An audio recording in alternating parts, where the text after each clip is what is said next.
शिवजी को त्रिपुरारी क्यों कहा जाता है? आज मैं आपको शिवजी की कथा सुनाऊंगी। कार्तिक मास की पूर्णिमा को त्रिपुरारी पूर्णिमा भी कहते हैं।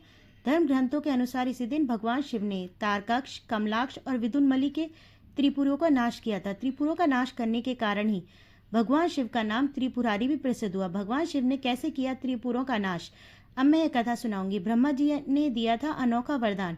शिव पुराण के अनुसार दैत्य तारकासुर के 3 पुत्र थे, तारकक्ष, कमलाक्ष और विदुनमली। जब भगवान शिव के पुत्र कार्तिकेय ने तारकासुर का वध कर दिया तो उसके पुत्रों को बहुत दुख हुआ। उन्होंने देवताओं से बदला लेने के लिए घोर तपस्या कर ब्रह्मा जी को प्रसन्न कर लिया।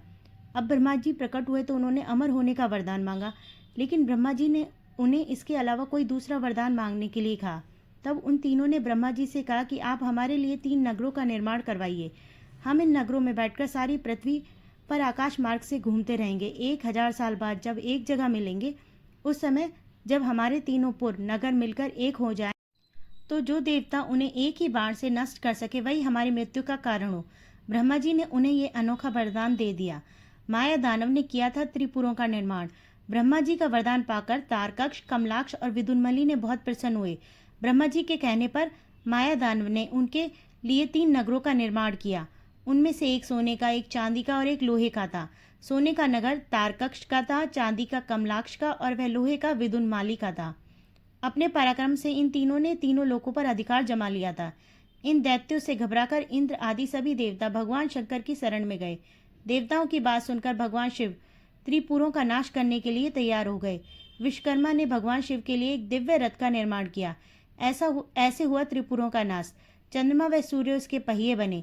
इंद्र, वरुण, यम और कुबेर आदि लोकपाल उस रथ के घोड़े बने। हिमालय धनुष बने और शेषनाग उसकी प्रत्यंचा।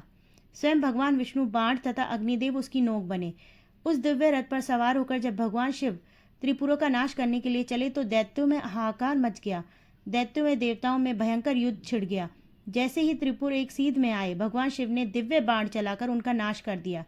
त्रिपुरों का नाश होते ही सभी देवता भगवान शिव की जय जयकार करने लगे। त्रिपुरों का अंत करने के लिए ही भगवान शिव को त्रिपुरारी भी कहा जाता है। बोलो हर हर Mahadev. Please like and subscribe for धार्मिक